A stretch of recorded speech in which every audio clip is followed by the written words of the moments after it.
ان الذین تعبدون من دون اللہ لا یملکون لکم رزقا، تم اللہ کو چھوڑ کر جو عبادت کرتے ہو وہ تمہارے رزق کے مالک ہی نہیں ہے، لہذا رزق کا مالک کون؟ اللہ۔ اچھا، یہ وہ نقطہ ہے کہ جس کو سب جانتے ہیں، مشرکین بھی اس کو مانتے ہیں۔ قرآن پاک میں اس کو ایک عجیب انداز میں اس کو ثابت کیا گیا۔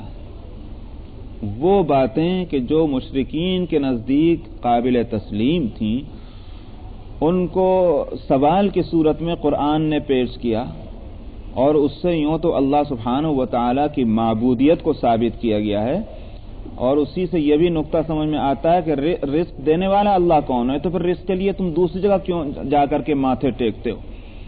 قرآن پاک میں سوال کیا گیا اور خود جواب بھی دیا گیا اس کا۔ وَلَئِن سَأَلْتَهُمْ مَن نَزَّلَ مِنَ السَّمَاءِ مَاءً، پہلا سوال تو وَلَئِن سَأَلْتَهُمْ مَن خَلَقَ السَّمَاوَاتِ وَالْأَرْضَ وَسَخَّرَ الشَّمْسَ وَالْقَمَرَ لَيَقُولُنَّ اللَّهُ، اسی سورہ عنکبوت میں آئے گا شاید وہ آخر میں۔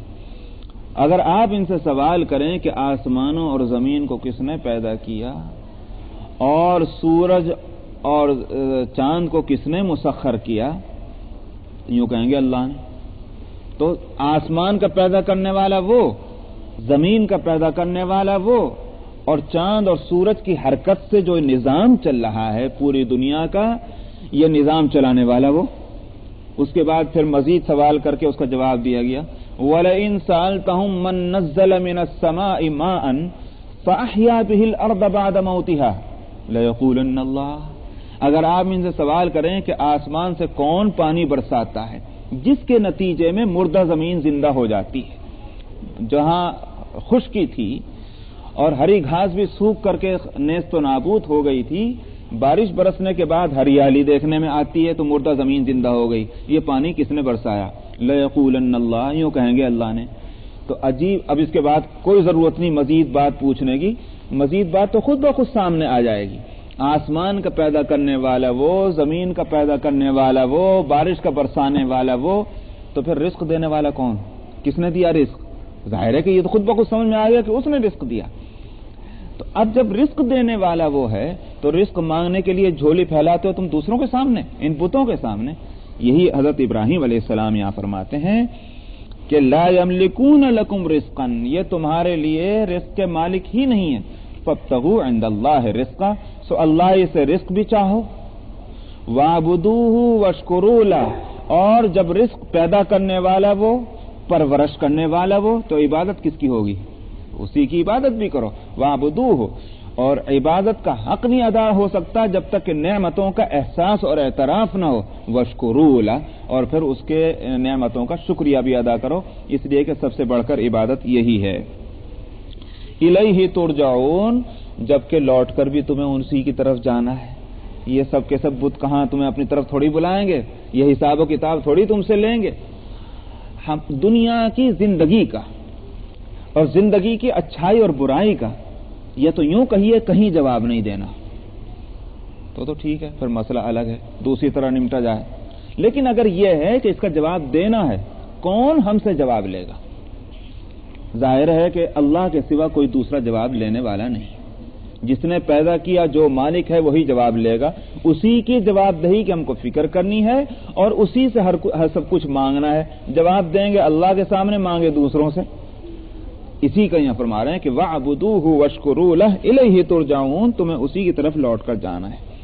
وَإِن تُكَذِّبُوا فَقَدْ كَذَّبَ أُمَمٌ مِّن قَبْلِكُمْ، حضرت ابراہیم علیہ السلام کا واقعہ بیان ہو رہا ہے، لیکن قرآن جیسے میں پہلے بھی کہہ چکا ہوں کہ قصہ کہانی کی کتاب نہیں ہے کہ پوری داستان جو ہے سنا دے۔ جتنے جتنے حصے کی ضرورت ہے واقعے کی، اس بات کو سمجھانے کے تعلق سے جو بات کے سمجھانی مقصود ہے اتنا حصہ بیان کر دیتا ہے، باقی چھوڑ دیتا ہے، یا درمیان میں اپنی نصیحت بھی ساتھ کے ساتھ کرتا چلتا ہے قرآن۔ تو واقعے کو بیان کیا کہ حضرت ابراہیم علیہ السلام نے یہ تقریر کی، بیچ میں اس کو روک کر کے فرماتے ہیں کہ وَإِن تُكَذِّبُوا، اگر تم جھٹلاتے ہو، کون؟ یہ مشرکین مکہ، قرآن کے مخاطب نبی کریم صلی اللہ علیہ وسلم کے سامنے جو لوگ ہیں جو آپ کی بات کو نہیں مان رہے، ان کو خطاب ہے۔ اگر تم جھٹلاتے ہو فقط کذب امم من قبلکم، تو تم سے پہلے جو امتیں گزر چکی ہیں انہوں نے بھی جھٹلایا.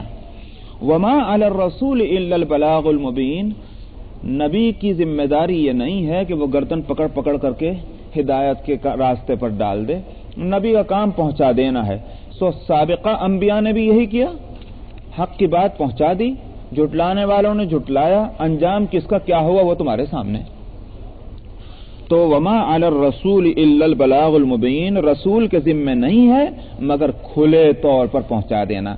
المبین کا لفظ اس لیے بتایا کہ رسول کی ذمہ داری صرف اتنی نہیں ہے کہ جیسے ایک میل مین ہوتا ہے نا، کہ میل مین جو ہے وہ میل پہنچا دے. اب اس میں کیا لکھا کیا نہیں لکھا آپ کے سمجھ میں آیا کہ نہیں آیا، یہ رسول کی پوزیشن نہیں ہے. ایک طرف تو رسول کی یہ ذمہ داری نہیں کہ وہ گردن پکڑ کر کے کھینچ کے لائے، اور دوسری طرف رسول کی حیثیت محض میل مین کی بھی نہیں ہے کہ میل پہنچا کر کے چلا جائے. البلاغ المبین، پہنچا دینا ہے بڑی وضاحت کے ساتھ. پیغمبر کی ذمہ داری یہ ہے کہ جو پیغام حق ہے اس کو محض سنائے نہیں بلکہ سمجھا دے، زبان ہی سے نہ سمجھائے بلکہ عمل کر کے بھی بتلا دے کہ یہ ہے پیغام حق، اس کا مطلب یہ ہے اور اس طرح اس پر عمل ہوتا ہے. اسی واسطے نبی کریم صلی اللہ علیہ وسلم نے صرف اتنی بات نہیں فرمائی کہ لوگوں نماز پڑھو اللہ کی، اتنا ہی نہیں.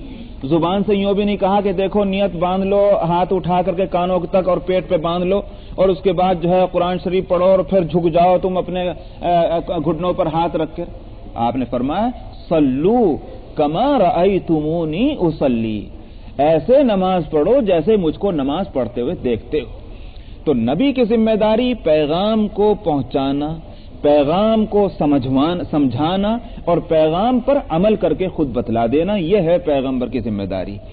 تو نہ یہ کہ گردن پکڑ کر کھینچ کے لائے لوگوں کو کہ اس لیے کہ ہادی وہ نہیں ہے. ہاں اس اعتبار سے اس کو ہادی کہتے ہیں کہ اس کی وہ ہدایت اس طرح سے پہنچاتا ہے کہ ہدایت میں کوئی گنجلک نہیں رہتی سمجھنے کے اندر، ہدایت کا مضمون اچھی طرح سمجھ میں آ جاتا ہے. اس اعتبار سے ان کو ہادی بھی کہہ سکتے ہیں. اولم یروا کیف یبدئ اللہ الخلق ثم یعیدہ، کیا انہوں نے نہیں دیکھا کہ کیسے اللہ سبحانہ و تعالی ابتدا کرتے ہیں مخلوق کی، اولین طور پر کیسے پیدا کرتے ہیں، کیا انہوں نے نہیں دیکھا؟ ثم یعیدہ، اور پھر وہی لوٹ آئے گا. بات یہ ہے کہ پہلی مرتبہ کسی چیز کا پیدا کرنا جبکہ اس کا کوئی سمپل نہیں ہے سامنے، کوئی نمونہ نہیں ہے سامنے، بغیر نمونے کے بغیر سامان کے ایک چیز جس نے پیدا کر لی، اب اس کے بارے میں آپ کو تأمل یہ ہو رہا ہے کہ دوبارہ نہیں پیدا کر سکتا. یہ تو عجیب بات ہے. پہلا پیدا کرنا مشکل ہوتا ہے کہ دوبارہ اس کو جو ہے لوٹا کر پیدا کرنا یہ مشکل ہوتا ہے. ایک نقشہ کسی نے بنا لیا ایک دفعہ، اب آپ کہیے اس کی کاپی کر دیجئے، وہ تو کر دے گا، لیکن پہلی مرتبہ جس نے نقشہ بنایا کمال اس کا ہے. تو پہلا پلان اللہ نے کیا اور دیکھ لو ساری مخلوق پیدا کی ہوئی اس کی ہے. ثم یعیدہ کا مضمون کیوں سمجھ میں نہیں آتا؟ جب تم اس کو جانتے ہو کہ پہلا پیدا کرنے والا وہی ہے تو اس کو بھی سمجھو کہ ثم یعیدہ وہی لوٹائے گا بھی. ان ذلک علی اللہ یسیر، لوٹانا تو اللہ پر بہت آسان ہے. یہ مطلب نہیں کہ اللہ کے لیے پہلا پیدا کرنا مشکل تھا. ہمارے اپنے اعتبار سے، ہماری سمجھ کے اعتبار سے، ہماری عقل کے اعتبار سے کہ ہم کیسے بے وقوف ہو رہے ہیں کہ پہلا پیدا کرنا جو مشکل تھا وہ تو اللہ نے کیا، اور جو دوبارہ پیدا کرنا جو آسان تھا اس کے لیے کہتے ہیں کیسے ہو سکتا ہے. ان ذلک علی اللہ یسیر، یہ بات تو اللہ پر آسان ہے. قل سیروا فی الارض فانظروا کیف بدأ الخلق، آپ کہہ دیجئے پیغمبر کہ چلو زمین کے اندر پھر دیکھو کیسے شروع میں پیدا کیا اللہ نے، پھر اللہ ہی دوسری مرتبہ اس کو وجود بخشے گا. ثم اللہ ینشئ النشأۃ الآخرہ ان اللہ علی کل شیء قدیر، بلا شبہ اللہ سبحانہ و تعالی ہر چیز پر قدرت رکھنے والے ہیں. یہاں سے ایک بات یہ بھی ملی، اسلام اس زندگی کی ہدایت نہیں کرتا کہ آپ ساری دنیا سے تعلق ختم کر کے اور مسجد کے کونے میں جا کے بیٹھ جائیں. نہیں ہو پتا باہر دن ہو رہا ہے، رات ہو رہی ہے، باہر مخلوق پہ کیا گزر رہی ہے، کیا کیوں؟ اس سے ذکر تو ہوگا، عبادت جس کو کہتے ہیں نا، عبادت تو ہو سکتی ہے اللہ سبحانہ و تعالیٰ کی، لیکن عبادت میں وہ جان جو پیدا ہونی چاہیے وہ اس لیے نہیں ہوگی کہ فکر سے تم نے اپنے فکر کے میدان سے تم نے اپنے کو فارغ کر لیا. فکر کا میدان اللہ تعالیٰ نے یہ وسیع و عریض پیدا کیا. ذکر کے ساتھ اگر فکر ہے تو ذکر میں لذت پیدا ہوگی. اس لیے اللہ سبحانہ و تعالیٰ کی طرف سے یہ ہدایت ہے کہ چلو پھرو زمین کے اندر، مگر اس تماشا گاہ عالم میں محض تماشا بھی مت بنو، تماشے دیکھتے پھرو، اس سے درس عبرت حاصل کرو. اللہ سبحانہ و تعالیٰ کی قدرت کی وسعت پر تمہاری توجہ ہونی چاہیے. دنیا میں چل پھر کر دیکھو کیا قوموں پر کیا گزر رہی ہے، کس طرح سے آبادیاں آباد ہو رہی ہیں، کس طرح سے ان آبادیوں میں بربادی پھیل رہی ہے. یہ سارے تماشے ایک تماشبین کے طور پر نہیں، یہ ایک نیوز رپورٹر کی طرح نہیں، بلکہ یہ کہ ایک مومن کی نظر لے کر کے ان ساری چیزوں کو دیکھو تاکہ تمہارے کلمہ لا الہ کہنے کے اندر پھر کیفیت پیدا ہو جائے. زبان سے کہہ بھی دیا لا الہ تو کیا حاصل، نگاہ و دل مسلمان نہیں تو کچھ بھی نہیں. اصل بات یہ ہے کہ نظر اور دل میں وہ کیفیت لا الہ کی پیدا جبھی تو ہوگی کہ جب نظر اور دل کو کام میں لائیں، فکر کرے انسان، سوچ بچار کرے. اسی لیے قرآن شریف میں فرمایا گیا تھا کہ ان فی خلق السماوات والارض واختلاف اللیل والنہار لآیات لأولی الالباب. عقل والوں کے لیے آسمانوں اور زمین کے پیدا ہونے میں اور دن اور رات کے الٹ پھیر میں کھلی نشانیاں ہیں. تو اگر صحیح طور پر فکر کیا گیا تو اللہ کی معرفت لازمی طور پر حاصل ہوگی. اگر محض تماشا بھی کے طور پر دیکھتے رہے تو ایک بچے بھی تماشا دیکھتے ہیں، سمجھ میں آیا، ان کے کچھ سمجھ میں نہیں آتا. ایک سائنٹسٹ اسی تماشے سے سائنس کے بڑے فلسفے جو ہے وہ اس سے ایجاد کر لیتا ہے. یہ نظر ہی کا تو فرق ہے. ایک مومن کی نظر یہ ہے کہ ان تماشوں میں اللہ کی قدرت کو دیکھے. وہ ایک بزرگ کہیں جا رہے تھے اور بازار سے وہ گزر رہے تھے، سبزی بازار سے. تو سبزی مارکیٹ میں کسی نے آ کے پوچھا دکاندار سے کہ یہ سویا جو ہے یہ کیا بھاؤ ہے؟ سویا ایک بھاجی ہوتی، سویا کیا بھاؤ؟ اس نے کہا 2 پیسے سیر. تو اس نے کہا یہ کھویا کیا بھاؤ ہے؟ کھویا جانتے ہیں نا، کھووا جس کو کہتے ہیں. یہ وہ دوسرے سے پوچھا، اس نے کہا جو سویا سو کھویا، یعنی مطلب جو اس کا بھاؤ وہ اس کا بھاؤ. بس ان بزرگ نے جو سنا تو ان کو حال آ گیا، مستی کی کیفیت. اسی لفظ کو دہرائیں، جو سویا سو کھویا، جو سویا سو کھویا. ان کی نظر جو ہے اس پر نہیں گئی، اس لفظوں سے جو معنی اس کے ذہن میں تھے. اس نے تو قیمت پوچھی ہے، ان کے لفظوں سے ذہن دوسری طرف منتقل ہو گیا، جو سویا سو کھویا، جو سویا سو کھویا. جاگنے والے کو کچھ ملتا ہے. ہمارے یہاں اردو میں مثل مشہور ہے کہ سوتے کا کٹرا جاگتے کی کٹری. ہمارے یہاں اردو کا محاورہ ہے. سونے والے کو کٹرا ملے گا، اور کٹرا کہتے ہیں بھینس کے نر بچے کو، اور کٹری کہتے ہیں بھینس کے مادہ بچے کو. تو بھینس جو ہے اس کی قیمت زیادہ ہے مادہ کی، نر کی تو کوئی قیمت نہیں ہے. اس سے تو سوائے سے گھر میں بھی اس کو نہیں کوئی لے جا کر جوتتا. بھینس کی قیمت ہے اس لیے کہ وہ دودھ دیتی ہے. تو کہتے ہیں سوتے کی کٹری جاگتے کا کٹرا. تو سونے والے کو کچھ نہیں ملتا، جاگنے والے کو کچھ ملتا ہے. تو اس لیے ان کو حال آیا کہ جو سویا سو کھویا. تو یہ نظر کی فرق کی بات ہے. اسی کو کسی نے کہا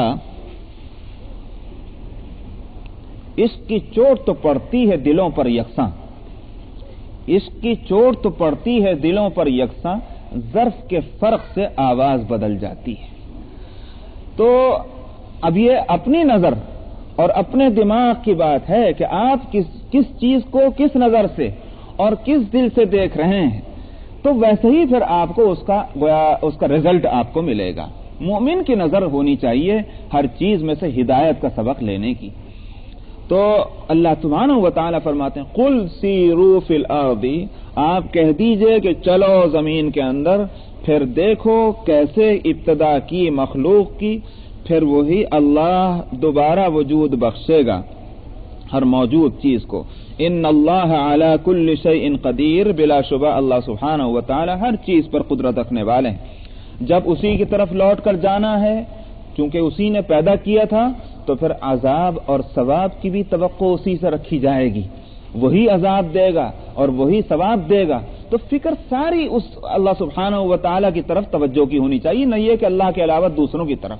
ساری دنیا ناراض ہو جائے، ایک اللہ اگر راضی رہے تو سب کچھ ملا، اور اگر اللہ ناراض ہو جائے اور ساری دنیا راضی ہو جائے تو ملا تو کیا ملا؟ آج ہم لوگ یہودیوں کو بھی راضی کرنا چاہتے ہیں، کرسچن کو بھی راضی کرنا چاہتے ہیں، ہندوستان میں رہیں تو ہندوؤں کو بھی راضی کرنا چاہتے ہیں۔ نہیں فکر ہے تو اس کی نہیں کہ اللہ بھی راضی ہے کہ نہیں۔ اللہ راضی ہو جائیں تو کس کی مجال ہے پھر ناراض رہے گا؟ آج ناراض رہے گا، کل کو راضی ہوگا، اپنی خوشی سے نہیں راضی ہوگا، مجبور ہو کے راضی ہوگا۔ اس لیے کہ حدیث میں فرمایا نبی کریم صلی اللہ علیہ وسلم نے کہ بندہ جب اپنے اطاعت اور فرما برداری کے ذریعے سے اللہ کو راضی کر لیتا ہے اور اللہ سبحانہ و تعالیٰ اس کو محبوب بنا لیتے ہیں، تو اللہ تعالیٰ عرش کے اٹھانے والوں کو، حاملین عرش کو، فرشتوں کو یہ بات فرماتے ہیں کہ میں نے اپنے فلاں بندے کو اپنا محبوب بنا لیا، تم بھی اس کو محبوب بناؤ۔ وہ بھی محبت کرنے لگتے ہیں حاملین عرش، اس لیے کہ اللہ نے محبوب بنایا۔ بھئی اللہ میں محبوب ہے سب کے، تو محبوب کا محبوب بھی تو محبوب ہوتا ہے۔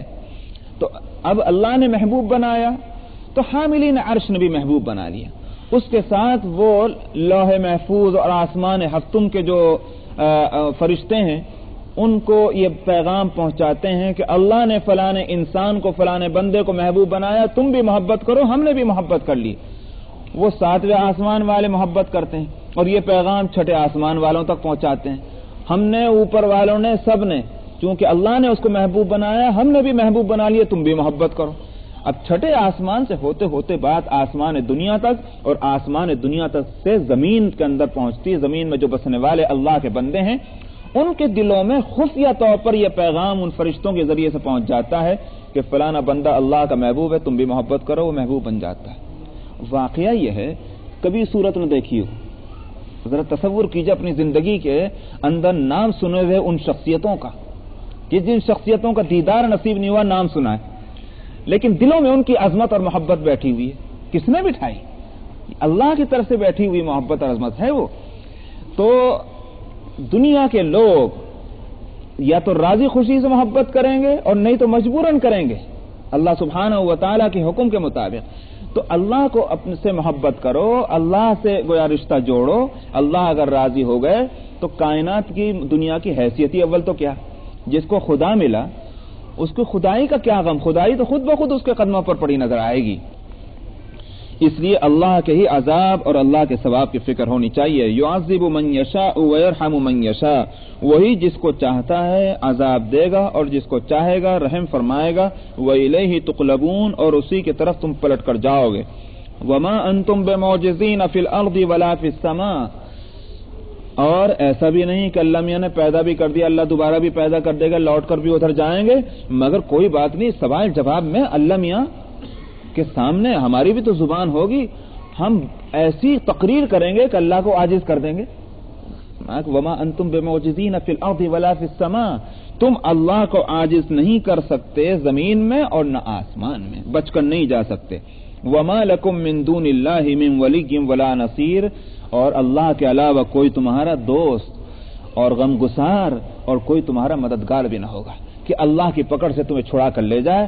اللہ کی پکڑ سے کوئی بچانے والا نہیں، فکر اللہ کی رضامندی کی ہونی چاہیے۔ والذین کفروا بآیات اللہ ولقائہ اولئک یئسوا من رحمتہ، ان ساری باتوں سے کیا واقعی قرآن کتاب ہدایت ہے۔ انسان کی نفسیات اور سائیکالوجی جو ہے اس کے ایک ایک جز پر نظر قرآن کی ہوتی ہے۔ ان ساری آیتوں کے سننے کے بعد انسان واقعی اگر اس کے دل میں سینے میں دل ہے اور پتھر نہیں ہے تو لرز جائے گا، کانپ جائے گا، اور اتنی کپ کپی اور اتنا لرزہ اس پر طاری ہوگا کہ شاید اس کی امید کی کوئی کرن اس کے اندر باقی نہ رہے۔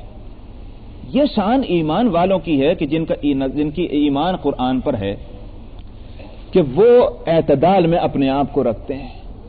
ایک طرف دہشت کا غلبہ بھی ہوتا ہے تو دوسری طرف امید کی کرن بھی ان کو جو ہے وہ ٹھارس بناتی ہے، ورنہ اس طرح کی آیتوں کو پڑھنے کے بعد آدمی اپنے حواس میں نہ رہے۔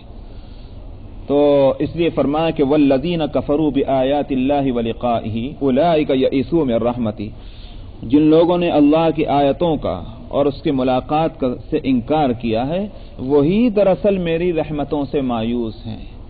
اللہ کی آیتوں کا کون انکار کرتا ہے؟ دیکھیے یہ ایک نقطہ ہے، اس کو میں بتلا دوں کیوں کہا کہ میری رحمت سے وہ مایوس ہیں۔ اس واسطے کہ ہمیں اللہ نے کیوں پیدا کیا؟ ہمارا کوئی قرضہ چاہیے تھا اللہ پر، یا اللہ کو کسی نے مجبور کیا تھا کہ وہ ہم کو پیدا کرے؟ ایک ہی ایک جواب ہوگا نا کہ اللہ کی مہربانی، اللہ کے رحم، اس کا کرم کہ اس نے ہم کو وجود بخشا، یہی تو کہا جائے گا نا، اس کے سوا تو کوئی دوسرا جواب نہیں آ سکتا۔ جب ہمارا وجود اللہ کی رحمتوں کی وجہ سے ہے تو سوال یہ ہے کہ اللہ میاں ہم کو وجود عطا فرما کے زندگی بخش کر ویسے ہی چھوڑ دیں، اور ہماری غرض کیا ہے پیدا کرنے کی، ہمارا مقصد کیا وہ ہم کو نہ بتلائیں؟ یہ کیسا اللہ کا رحم، یہ کیسی اللہ کی مہربانی؟ اللہ کا رحم و کرم تو یہ ہے کہ جیسے اس نے ہم کو پیدا کیا ویسے ہی ہمارے پیدا کرنے کی غرض بھی ہم کو بتلائے، ورنہ تو اللہ کو رحیم نہ کہتے۔ اگر اللہ تعالی ہم کو پیدا کر کے ویسے ہی چھوڑ دیتے تو یوں کہتے اللہ میاں نے کھیل کھیلا ہے، نعوذ باللہ من ذالک۔ اللہ رحیم ہے، اللہ کریم ہے، اس لیے اس کے رحمتوں سے جیسے ہم کو وجود ملا، اسی کے رحمتوں کا یہ تقاضا ہے کہ اس نے ہم کو ہماری زندگی کا مقصد بھی بتلایا۔ اب کوئی ہماری زندگی کا مقصد کیسے معلوم ہوا؟ انبیاء علیہ السلام کے ذریعے سے، آسمانی کتابوں کے ذریعے سے۔ ہم ان سب کا انکار کر دیں تو اس کا مطلب یہ ہے کہ اللہ کی رحمت سے کا انکار کر رہے ہیں، اللہ کی رحمتوں سے یہ شخص مایوس ہے، تبھی تو ان آیتوں کا انکار کر رہے ہیں۔ وجود کو تسلیم کرنے والے، اللہ کی شریعت کا انکار کرنے والے، مانا جائے گا اس بات کو کہ اللہ کی رحمتوں سے مایوس ہیں، اللہ کی رحمتوں کا انکار کر رہے ہیں۔ تو جن لوگوں نے اللہ کی آیتوں کا انکار کیا اور اس کی ملاقات کا، یہی وہ لوگ ہیں جو میری رحمت سے مایوس ہیں، اور ان کے لیے دردناک عذاب ہے۔ تو معلوم ہوا کہ اللہ سے بے خوف ہونا بھی کفر، اور اللہ سے اتنا خوف کرنا کہ رحمت کی امید ہی نہ رہے یہ بھی کفر۔ فرمایا کہ انہ لا ییأس من روح اللہ الا القوم الکافرون، اللہ کی رحمتوں سے کافروں کے علاوہ کوئی بھی مایوس نہیں ہوتا۔ تو میں نے کہا کہ یہی ایک مومن کی شان ہے، بے فکرہ بھی نہیں اور فکر مطلق بھی نہیں کہ صاحب اس میں کہیں امید ہی نہ ہو۔ امام شافعی رحمۃ اللہ علیہ ایک موقع پر کسی نے تلاوت قرآن کوئی کر رہا تھا، تو تلاوت کے درمیان میں ایک آیت آئی، ھذا یوم لا ینطقون ولا یؤذن لهم فیعتذرون ویل یومئذ للمکذبین، سورہ مرسلات کی آیت۔ یہ وہ دن ہوگا کہ جس دن ان کو بولنے کی مجال نہ ہوگی، اور اس دن ان کو عذر معذرت تک کی اجازت نہیں ملے گی۔ یہ آیت کا مضمون ہے۔ امام شافعی نے سنا تو دل میں بدن میں کپ کپی، چہرے کا رنگ بدل گیا، آخر بے ہوش ہو گئے۔ کافی دیر بے ہوش رہے اس آیت کو سننے کے بعد۔ یہ ہے وہ خوف۔ لیکن مجھے سنانا یہ ہے کہ اس کے بعد جب ہوش آیا تو دعا کے لیے ہاتھ اٹھ گئے، اے اللہ تو رحیم ہے، تو کریم ہے، اور اللہ کی رحمت اور کرم کے حوالہ دے رہے۔ یہ ہے ایک مومن کی شان، خوف بھی ہے ساتھ میں اور امید بھی ہے۔ خوف نے بے ہوش کیا اور امید نے ہاتھ کے لیے دعا کے لیے ہاتھ اٹھوا دیے۔ ایک مومن کی شان ہی ہے۔ تو بے خوفی یہ بھی کفر، اور خوف محض یہ بھی انجام کان کفر تک لے جاتا ہے، اس لیے کہ اللہ کی رحمتوں سے مایوس ہو گیا یہ شخص۔ اللہ جہاں جبار ہیں، جہاں قہار ہیں، وہیں رحیم بھی ہیں، وہیں کریم ہیں۔ ایک صفت کو ماننا، دوسری صفت کو انکار کرنا، اس کا نام کفر ہے۔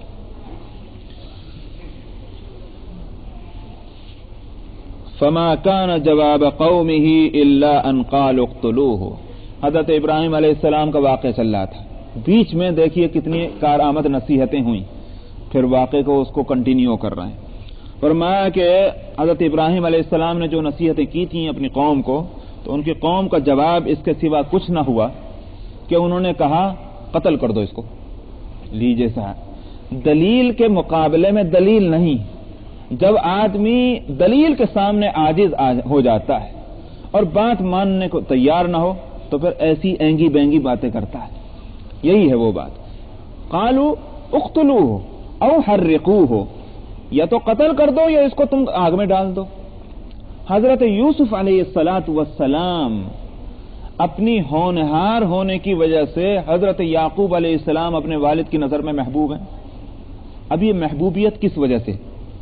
وہ خصوصیات جو یوسف علیہ السلام کے اندر موجود ہیں اس وجہ سے. بھائیوں نے بجائے اس کے کہ اس کا تو احساس کر رہے ہیں کہ ہمارا ایک بھائی ہمارے ابا جان کی نظر میں محبوب ہے، یہ تو سمجھ رہے ہیں، لیکن بجائے اس کے کہ یوں نظر کرتے کہ ہمارے اندر بھی وہ خوبیاں پیدا ہونی چاہیے جو ان کے اندر ہیں تاکہ ہم بے محبوب بن جائیں، اس راستے کو اختیار کرنے کے بجائے کیا کیا؟ اقتلو، اس کو قتل کر دو. تو یہ صحیح راستہ نہیں. آدمی جب صحیح راستے پر نہیں چلنا چاہتا اس کو مشکل سمجھتا ہے، چاہے وہ مسلمان ہو، یاد رکھیے، اور چاہے غیر مسلم ہو. جب صحیح راستے پر چلنا اس کو بھاری معلوم ہوتا ہے تو پھر راہیں تلاش کرتا ہے، کون سا آسان راستہ ہے، کون سا جو ہے وہ میرے لیے ایسا راستہ کہ جس پر میں چلوں چاہے وہ غلط ہی کیوں نہ ہو. یہی انسان کی کمزوری ہے. تو حضرت ابراہیم علیہ السلام کے دور میں جو قوم ہے، قوم ابراہیم، انہوں نے بھی یہی کہا. ان کا جواب اس کے سوا نہ ہوا کہ انہوں نے کہا قتل کر دو اس کو یا جلا ڈالو. فانجاہ اللہ من النار، سو اللہ نے ان کو بچایا آگ سے. بات خود سمجھ میں آ گئی، چونکہ واقعہ کسی اور جگہ بھی مذکور ہے قرآن شریف میں کہ جو اس وقت جو بادشاہ تھا نمرود، اس نے حکم دیا. پہلا حکم تو اس نے دیا حامان کو جو اس کا وزیر تھا، یا حامان ابن لی صرحا لعلی ابلغ الاسباب اسباب السماوات فاطلع الى الہ موسیٰ وانی لاظنہ کاذبا، کہ اے حامان میرے لیے ایک برج بناؤ، ایک ٹاور، ایسا زبردست ٹاور بناؤ بہت اونچا تاکہ میں وہاں اس پر چڑھ کر کے آسمان کی خبر لاؤں. اسباب السماوات فاطلع الى الہ موسیٰ وانی لاظنہ کاذبا. تو وہ فرعون کا واقعہ ہے موسیٰ علیہ السلام کا کہ موسیٰ علیہ السلام کے تعلق سے کیا ہے، یا حامان ابن لی صرحا لعلی ابلغ اسباب السماوات فاطلع الہ، وہ تو موسیٰ علیہ السلام کے زمانے میں یہ واقعہ پیش آیا فرعون نے، یہ نمرود کا واقعہ نہیں ہے، اس لیے اس کو میں چھوڑتا ہوں. تو نمرود نے اپنے وزیر سے کیا کہا؟ وزیر سے کہا کہ آگ دہکاؤ. اتنی بڑی آگ کہ اتنی بڑی آگ کسی کو جلانے کے واسطے نہ بنائی گئی، لگائی گئی. آگ جلائی گئی ابراہیم علیہ السلام کو جلانے کے واسطے. مفسرین لکھتے ہیں اور مورخین، اگرچہ ما قبل تاریخ کا واقعہ ہے، کہ صاحب اتنی زبردست آگ تھی کہ اب آگ جلانے والوں کو یہ خیال ہوا کہ اس میں ڈالیں کیسے ان ابراہیم کو، جو آگ تل لے جائے گا وہ خود جلے گا. تو ابراہیم علیہ السلام کو آگ میں ڈالنے کے لیے ایک گوپیا بنایا گیا. سمجھ میں آیا؟ گوپیا جانتے ہیں؟ غلیل کی طرح کا ہوتا ہے، بس اس میں فرق یہ ہے کہ وہ کسی لکڑی میں بندھا ہوا نہیں ہوتا، اس کے دو سرے اس کے رسیوں کے. تو وہ دو رسیاں لے کر اس کے بیچ میں بیٹھنے کی جگہ، اور ان کو رسیوں کو ادھر سے یوں ہلا کر جو پھینکو تو وہاں جائیں. اس طرح سے ابراہیم علیہ السلام کو گوپیے میں بٹھا کر کے اور پھینکا گیا آگ کے اندر. ایسی زبردست آگ، جلانے کا سارا انتظام ہو گیا. لیکن اللہ سبحانہ و تعالیٰ کے واسطے تھی یہ قربانی، دنیا کے واسطے نہیں. اللہ کے لیے جو کچھ بندہ کر سکتا تھا وہ کر گزرا. یہی وہ موقع ہے کہ جہاں اللہ کی قدرت جو ہے وہ حرکت میں آتی ہے. یہاں عادت اللہ کی جو ہے اس سے بڑھ کر اللہ کی قدرت حرکت میں آتی ہے. عادت کا نظام گویا رک کر قدرت کا نظام پھر سامنے آتا ہے. اللہ کی عادت تو یہ ہے کہ آگ جلائے گی، اللہ کی عادت یہ ہے کہ پانی ڈبائے گی، یہ تو ہے اللہ کی عادت. اور قدرت کیا ہے؟ قدرت یہ ہے کہ آگ نہیں جلائے گی، پانی جلائے گا. سمجھائی نہیں بات؟ یہ ہے اللہ کی قدرت. وہ جو نوح علیہ السلام کے واقعے میں ہے کہ طوفان میں ان کو غرق کیا گیا، وہاں وہ ایک آیت ہے کہ ہم نے ان کو پانی میں اس کو فرعون کے بارے میں کہ ہم نے ان کو پانی میں غرق کیا اور آگ میں جلایا. وہاں مفسرین یہ نقطہ بیان کرتے ہیں کہ صاحب پانی میں ڈبونے کے بعد آگ میں جلنے کا کیا مطلب؟ اس کو جلایا گیا. بعض کہتے ہیں کہ دنیا میں پانی میں ڈبویا گیا، آخرت میں آگ میں جلایا جائے گا. بعض کہتے ہیں نہیں، اس کو دنیا میں پانی میں ڈبو کر نیچے اس میں آگ تھی جس میں اس کو جلایا گیا. تو میں کہتا ہوں آگ کی کیا ضرورت؟ وہ پانی ہی جلانے والا ہے. اللہ کو یہ قدرت ہے. تو اللہ سبحانہ و تعالیٰ کی قدرت یہ ہے کہ آگ تو نہ جلائے، پانی جلائے. اور عادت یہ ہے کہ پانی آگ کو بھی بجھا دے اور آگ جو ہے وہ جلائے کسی چیز کو. ابراہیم علیہ السلام نے جو قربانی اپنی جان کی پیش کی ہے، اس سے بڑھ کر کوئی قربانی ہو سکتی ہے؟ ایک بندہ اللہ کی راہ میں جو کر سکتا تھا وہ کر گزرا. یہاں سے اللہ کی قدرت شروع ہوتی. قلنا یا نار کونی بردن وسلاما علی ابراہیم، ہمارا حکم پہنچا اے آگ تو ٹھنڈی ہو جا اور سلامتی والی ہو جائے ابراہیم پر. صبح ہو گئی. تو اس کو یہاں فرما رہے ہیں کہ فانجاہ اللہ من النار، اللہ نے اس ابراہیم کو آگ سے بچا لیا، نجات دے دی. ان فی ذلک لآیات لقوم یؤمنون، بلا شبہ اس کے اندر کھلی نشانیاں ہیں ایمان والی قوم کے واسطے. وقال انما اتخذتم من دون اللہ اوثانا مودۃ بینکم فی الحیاۃ الدنیا، اور ابراہیم نے یوں بھی کہا تھا علیہ السلام کہ تم نے اللہ کو چھوڑ کر جو بت بنا رکھے ہیں یہ آپس کی محبت کی وجہ سے. ایک اور بھی چیز ہوتی ہے سوسائٹی اور معاشرے میں، ایک اور بڑی خراب چیز ہوتی ہے. یہاں قرآن کی آیت اس پر ضرب لگا رہی ہے. اور وہ کیا؟ ایک چیز کو میں سمجھتا ہوں غلط ہے، مگر کیوں کر رہا ہوں؟ اس لیے کر رہا ہوں کہ میرے خاندان والے کرتے رہے ہیں. سمجھ میں آیا؟ میرے دوست کر رہے ہیں. اب وہ جو معاشرے میں ایک برائی چل رہی ہے تو میرے پاس تو دلیل یہ ہے کہ یہ غلط ہے، مگر کیوں کر رہا ہوں؟ اس لیے کہ میں ان سے اپنا تعلق ختم نہیں کرنا چاہتا. یہ ہے ایک دوسری ایک وجہ کہ دلیل کے جواب میں تو ٹھیک ہے، دلیل سے سمجھ میں آتی ہے بات، مگر کیا کریں حالات ایسے ہیں. اسی پر ضرب لگائی قرآن نے یہاں، یہ حالات کا بہانہ کرنے والے. حضرت ابراہیم علیہ السلام نے کہا کہ تم نے اللہ کو چھوڑ کر جو بت بنا رکھے ہیں دنیا کی زندگی میں آپس کی محبت کی وجہ سے. وہی ہے، ماحول میں غلط چیزیں جب رواج پا جائیں تو لوگ غلط سمجھتے ہوئے بھی اس کو کرتے ہیں. آج آپ دیکھتے ہیں مثلا یہ کہ حیدرآباد کے لوگ زیادہ ہیں اس لیے حیدرآباد بول رہا ہوں، ورنہ ساؤتھ انڈیا میں پورے میں مسلمانوں کے اندر اور پورے انڈیا میں ہندوؤں کے اندر لڑکی کے شادی میں کیا ہوتا ہے بھائی؟ وہ گھوڑے اور جوڑوں کا زمانہ تو ختم ہو گیا، لیکن بہرحال وہ روپیے لین دین، اور اسی کے ساتھ لڑکی والوں کی طرف سے دعوت. لڑکے والا تو مونچھوں کو تاؤ دیتا ہوا اور لڑکی کا ہاتھ پکڑ کے لے جاتا ہے. ایک دمڑی اس کو خرچ نہیں کرنی، نہ جوڑے کے نام سے، نہ گھوڑے کے نام سے، نہ توڑے کے نام سے، نہ دعوت کے نام سے. اسلام نے خرچ کی ذمہ داری ڈالی تھی مرد پر، عورت پر کوئی خرچ کی ذمہ داری نہیں تھی. سمجھ میں آیا؟ ماں کے باپ کے یہاں رہے تو باپ ذمہ دار اس کا خرچ کا، شوہر کے یہاں رہے تو شوہر اس کے ذمہ دار خرچ کا. یہ دوسروں پر اس کا بوجھ رکھا گیا تھا. ہمارے معاشرے نے کیا کیا؟ ہمارا تو نہیں تھا وہ معاشرہ، ہم نے دوسروں سے لیا کہ سارا بوجھ اس بیچاری پر ڈال دیا. اور پھر بھی عورتیں بہت خوش، ہمیں مردوں نے اپنے برابر لا کے کھڑا کر دیا ہے، کندھے سے کندھا ملا دیا ہمارا. تو اب کیا ہے؟ دلیل سے اگر بات کیجئے تو ہر مسلمان اس بات کو غلط سمجھے گا. بالکل غلط ہے، یہ صحیح بات ہے. یہ لڑکی والے سے پوچھئے کیا رائے ہے تمہاری؟ یہ جو $1,00,000 خرچ کرنے پڑ رہے ہیں لڑکی کی شادی میں، کیا خیال ہے آپ کا؟ صاحب بڑی ظلم ہے، بڑی زیادتی. پھر کیوں کر رہے ہیں؟ کیا کریں صاحب، حالات ایسے ہیں. یہ ایک سب سے بڑی برائی ہے. حالات کا یہ بہانہ کرنے والے یہ سمجھتے ہیں کہ شاید ہم معذور ہو گئے، مجبور ہیں، مطلب یہ ہے، اور ہمارا عذر مسموع ہے، قابل سماعت ہے. سب اگر یوں ہی کہتے رہیں گے تو اصلاح کون کرے گا؟ میں نے بھی یہی بہانہ کیا، آپ نے بھی یہ بہانہ کیا، آپ نے بھی یہ بہانہ کیا، سب نے تو یہ بہانہ کر لیا حالات. تو پھر حالات بدلیں گے کیسے ہی؟ اللہ میاں تو ڈنڈا لے کر نہیں آئیں گے، یا اللہ تعالیٰ فرشتوں کو نہیں بھیجیں گے تم حالات میرے بندوں کے واسطے بدل دو تاکہ میرے بندے جو ہیں ٹھیک طریقے سے زندگی گزار لیں. یہ حالات تو ہم کو بدلنا ہے.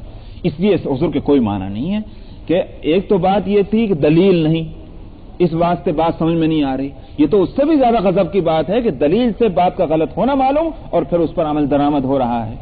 تو یہاں اس پر قرآن نے ضرب لگائی ہے حضرت ابراہیم علیہ السلام کے قول کی حکایت کرتے ہوئے. ثم یوم القیامت یکفر بعضکم ببعض ویلعن بعضکم بعضا. دنیا میں تو محبت کے یہ تقاضے تم پورے کر رہے ہو، قیامت میں کیا ہوگا؟ قیامت میں یہ دوستیاں کام آنے والی نہیں، قیامت میں یہ لعن طعن کریں گے. جیسے آپ دیکھیے اس میں سورہ ملک کے اندر، سورہ ملک ہی میں تو ہے، کہاں گئی سورہ ملک میں، تبارک الذی کے اندر کیا ہے وہ آیت بھائی؟ مل جائے جلدی سے. لا الہ الا اللہ. یہ آئی ہے آیت، ہاں، صفحہ نمبر 25 اور آیت نمبر ہے